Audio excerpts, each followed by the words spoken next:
All right, guys. Welcome to the very first episode of Legend in My Own Mind. And our very first Legend in My Own Mind is none other than the Spotlight Spencer Powers.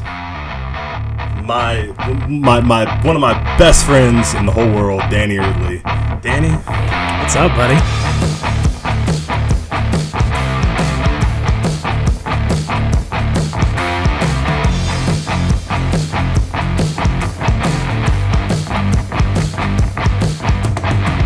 Welcome to the new show, man. Hey, man. I'm kind of juiced about it. Yeah, man. I'm really excited that I get to kick this off with you. This is going to be a lot of fun. Okay, great. So just a quick little background, like I just for everybody watching. Sure.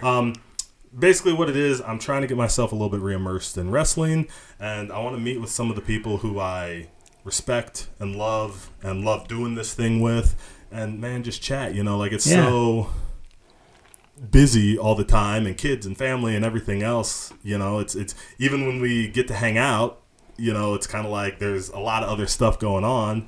So I thought if I had an excuse to just sit down with you guys and clear everybody out so we can record, then we can just get so really like you guys get to come, but this is really for me. I like it. Yeah. Well, that's a good way to get excited about things again, right? Yep. That's awesome. Yeah. All right. Well, let's not keep them waiting. Let's get right into it. So, all right. So Danny, can you tell us about your wrestling journey? Tell us about how you got started. I just want to know your history. Okay. And I mean, I know a lot of your history. Like, I was there for a lot of it. Yeah. But I don't know if we've ever really talked about, I've never seen it, through your eyes. So, I'm super... Okay. Yeah. All right. Well, let's just go back to when I was a kid. And we'll just start right there. Because that's where this whole journey begins, right? Yep. Because...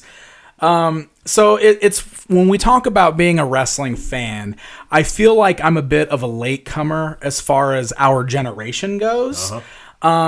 Because wrestling was never on in my household. Yeah. Nobody in my family watched wrestling. At least nobody in my immediate family. I later found out that all my cousins and stuff on my mom's side are huge wrestling fans. So that's cool. That's something I have in common with that side of the family. But in my immediate surroundings, nobody really watched wrestling. But as I was growing up, I had a friend that lived in the neighborhood with me, and he was a big wrestling fan. Yeah. So what would often happen is I would catch wrestling just while I was over at his house playing or whatever, right? I'd be over there hanging out. And when I really started paying attention to it is when, I have specific memories of it being right around Thanksgiving and Survivor Series being on the TV at his house. Yeah. And so I feel like that's one of my first real experiences. And I really couldn't tell you exactly which year it was, but it was in that era, probably late 80s, early 90s, somewhere in there. It definitely would have had to been early 90s. Yeah. Specifically for what I'm about to get to. Okay. But I remember seeing Survivor Series on, and I remember that being one of the first times I was really kind of watching it and getting excited about what I was seeing on TV. Plus, he had all of the Hasbro WWF action figures with the ring.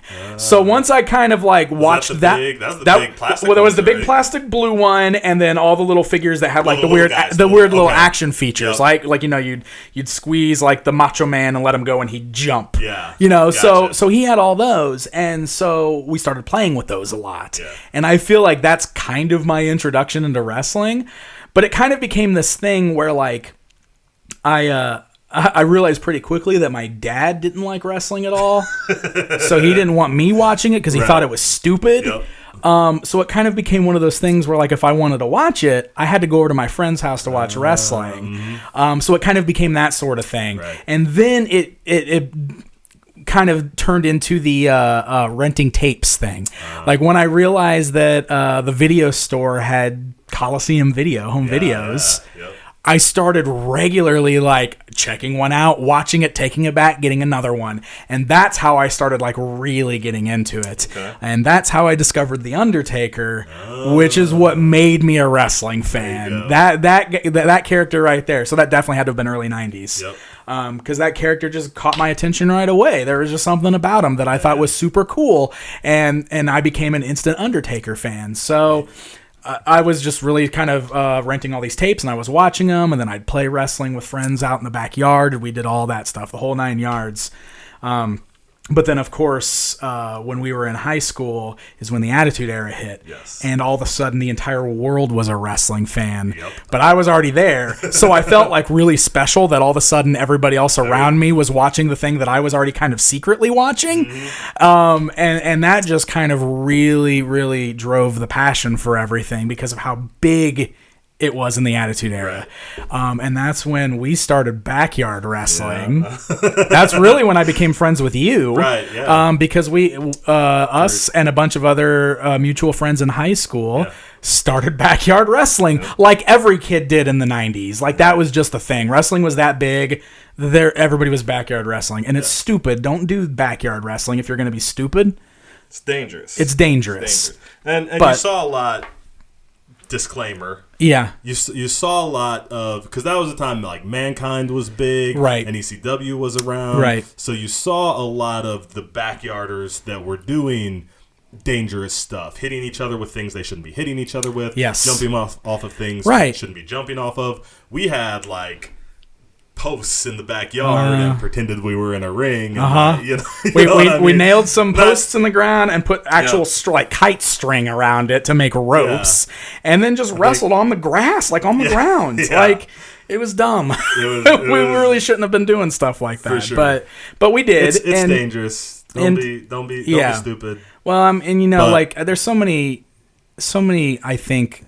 Especially wrestlers from our era, that's like how they all got their start. Right. But like it's just that disclaimer is if you want to get into wrestling, go get some actual training, find a school and go get training. It's super easy now. It's so easy. Oh, especially this day and age, it's everywhere because I feel like the Attitude Era kind of started that because that's when they started popping up. But this day and age, it's so easy, especially with the internet and everything. Yeah, man. It's easy, it's cheap.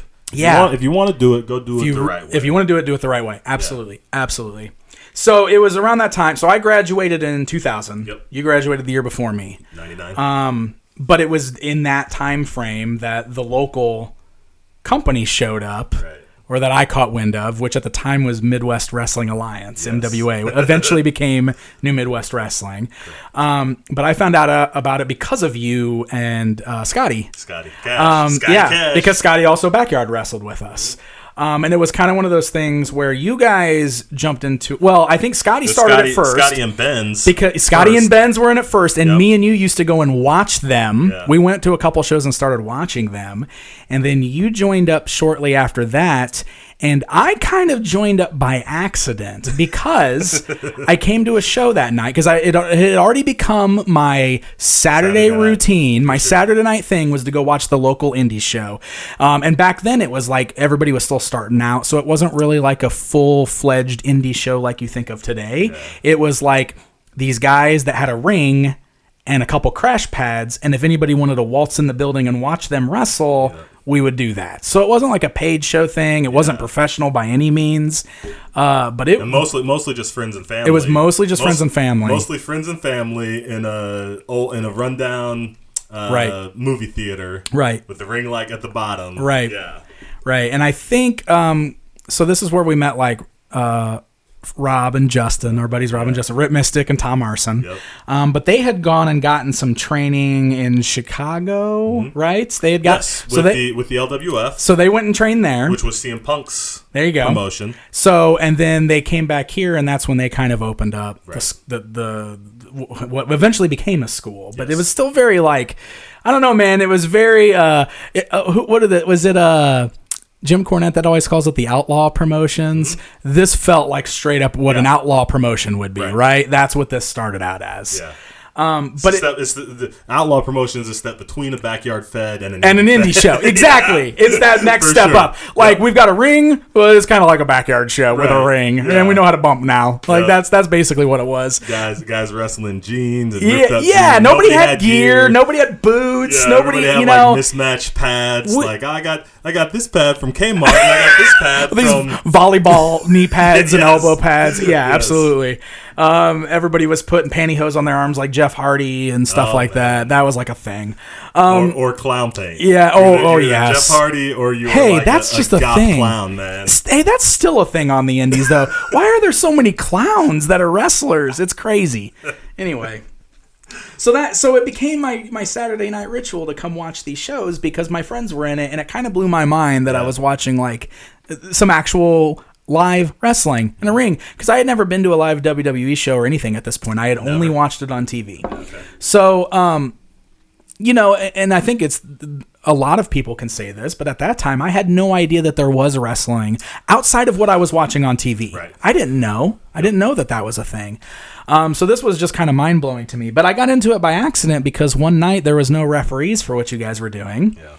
And I got asked if I wanted to be a referee. And I was like, yeah, that sounds kind of fun.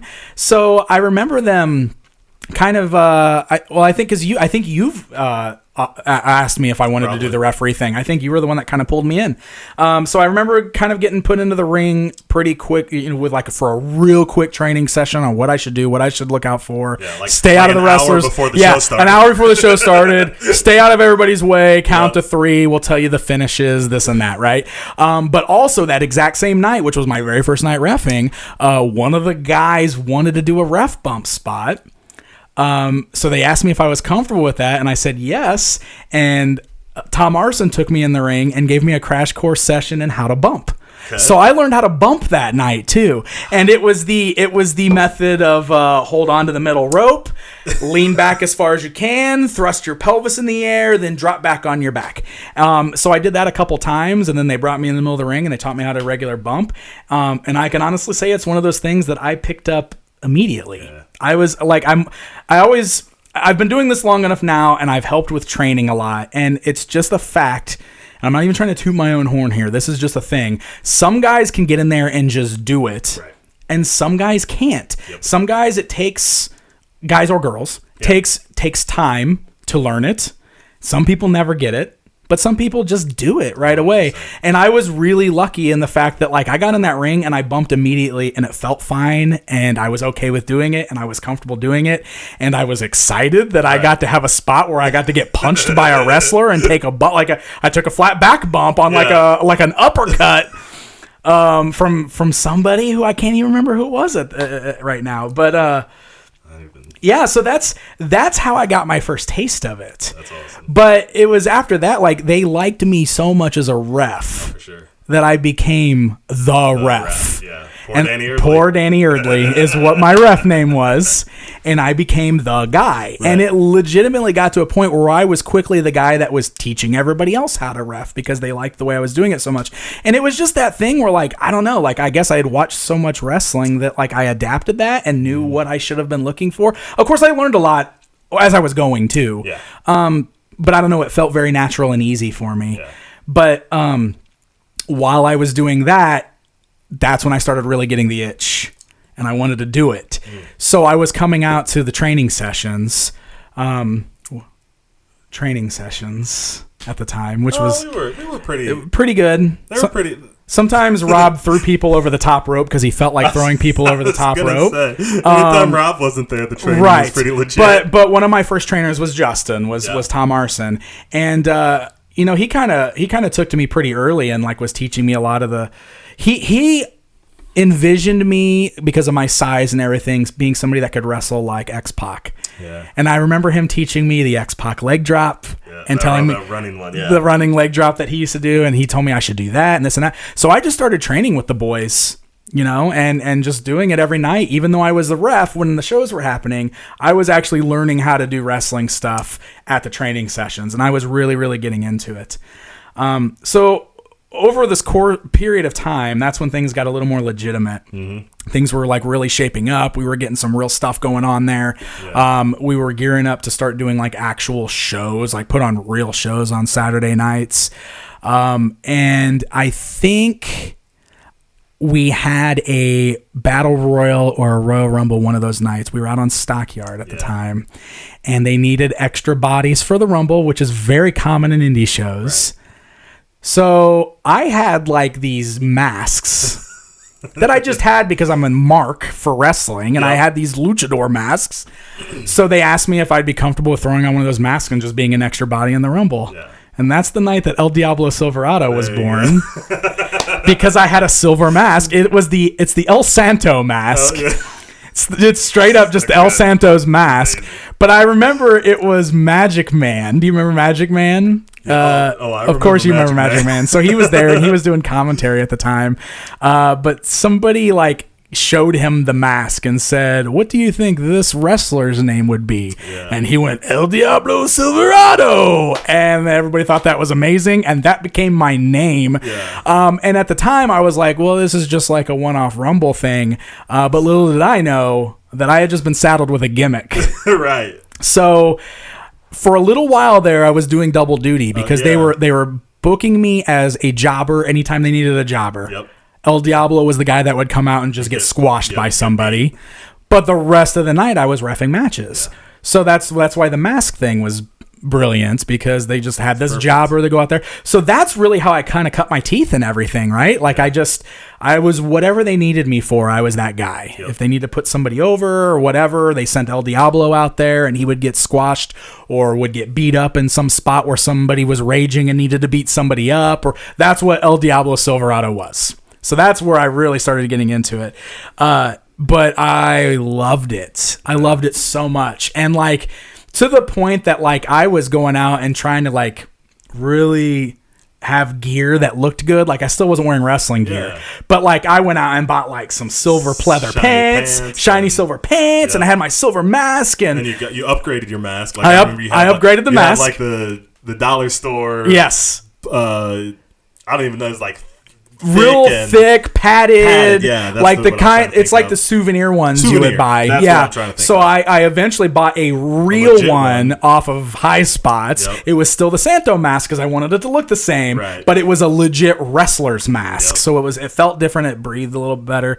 I hated wearing a mask. Boy, I'll tell you what. The day I got rid of that mask was the best. So I did that for a long time, but like the longer we did that, like. We got more and more legit because we got to the point where we were putting on like real shows, paid attendance, huge crowds.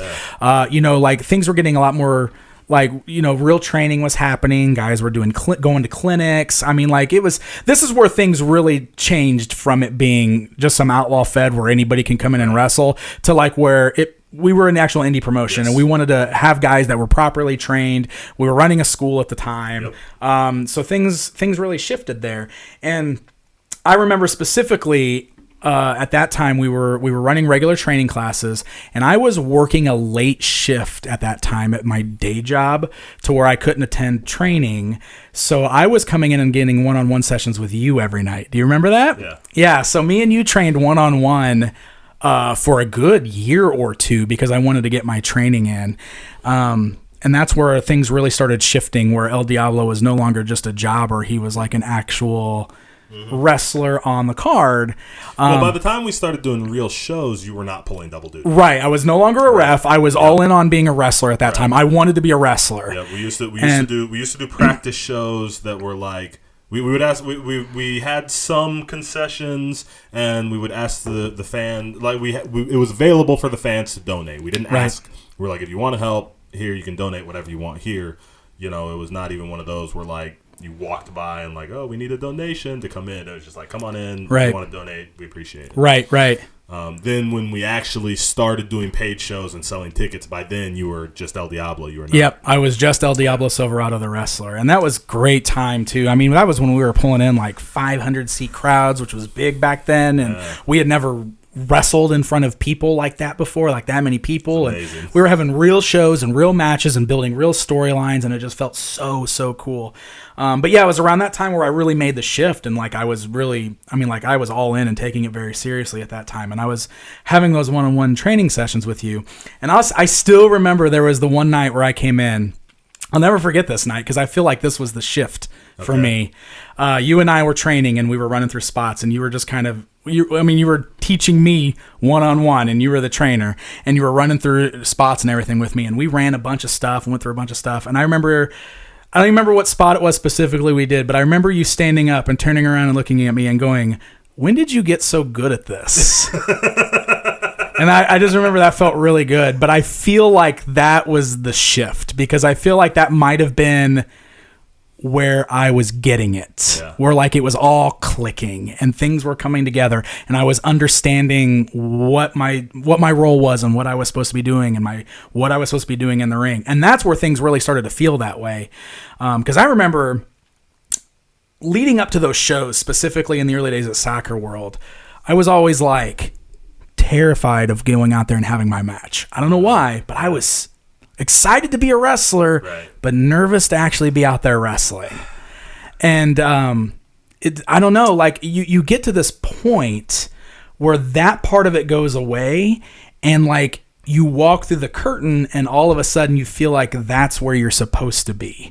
That feels like home. You're the most comfortable there. And it was somewhere between Soccer World and when we moved out to Bradfordton Road out there, where that really clicked for me. Where like it just started feeling, this is what I'm supposed to be doing with my life. This is it. This feels real. I know exactly the feeling you're talking about. Because I used to, I was like the fat kid in school and not cool, not popular. And, you know, I remember several times, like very vividly, standing at the curtain, waiting for my music to hit, being like, Danny, yo, we're making our mess. Making our mess. So right now, I just wanted to cut in and warn you that we lost the video at the tail end of this interview. We still have the audio, so I'm just going to throw up a still picture, and you can hear the rest of the interview, but you're not going to, because I can just stand here and do this all day. Technical difficulties. Yeah, we're going to pantomime. We're going to watch it. We're going to pantomime it. No, how about I just put up a video. Sorry, guys. Enjoy. We fixed the problem for all the rest of the episodes. That's right, yeah. You know, I remember several times, like very vividly, standing at the curtain, waiting for my music to hit, being like, who am I? Yeah. I'm not about to go out and do this. And then my music would hit. And oh, man. Like, too late to turn back now. I used to, and then you just go out and do it. Yeah. You know? I used to get a lot of credit from you guys for my charisma. As El Diablo specifically. Yeah. And I was always pretty proud of that I had like the good charisma. But it was kind of the same with me. Like, I feel like one of the things I really, really give pro wrestling credit for is building my confidence in myself, especially, but just building confidence in general. Because I was kind of the same way. I mean, I've always kind of been like I was never like, I don't know, like the kid that got picked on a lot, but I certainly wasn't the popular kid. I was kind of the nerdy kid that liked pro wrestling and comic books. You know what I mean? Like, I was never really a go out in public and be the outgoing guy. But wrestling definitely gave me that confidence to be that person. Yeah. And it's kind of the same way. Like, I would be standing at that curtain, and I kind of had that long intro music when I was El Diablo, but man, that music used to like really pump me up. Like, I would stand behind the curtain and I'd be jumping up and down, and I could just feel like this energy like building up inside me, and then I would explode through the curtain and the crowd would cheer, and it was like, this is the feeling. Like, this is what I want all the time. This is amazing. So if you could bottle that. If you could just bottle, Stone Cold says it on his podcast all the time. Man. Now I'm gonna steal it. Yeah. If you could bottle that drug, and sell it to people, there's nothing like it. There's nothing like it. And even to this day, it's just like, you know, as burnt out or as busy as I get with other things, like, I think that's kind of one of the things that has kept me coming back to wrestling. Like, even if I'm like, oh, I've got a show coming up and I don't really feel like I'm in good shape and this is going to suck really bad. Like, when I walk through that curtain, something clicks in my brain and it just feels right. Even though I'm pushing 40 now and there's all these young guys out there that I know. Kayfabe that. I just, like, I don't know. It feels right. It feels like I'm supposed to be there. I don't know. That feeling is unmatched by anything else. That's awesome. Yeah. Danny, I can't think of a better stopping point for this episode. Okay. So with this series, I'm going to do multiple episodes with each person. Yeah. And so this one, we got to go through kind of your history, how you got into it. Next episode, I want to talk a little bit about like your development and how you went from becoming a wrestler, how you went from that moment you were just talking about where like, I feel like I got this, to, being an accomplished superstar that you are. Okay. Yeah. Okay. So we're going to come back. Thank all you guys for tuning in. I loved this, man. I've never heard you, man. You are just so like, talk about your charisma, man. It comes through in everything you do. Thank you. I could just sit here and listen to you talk about it.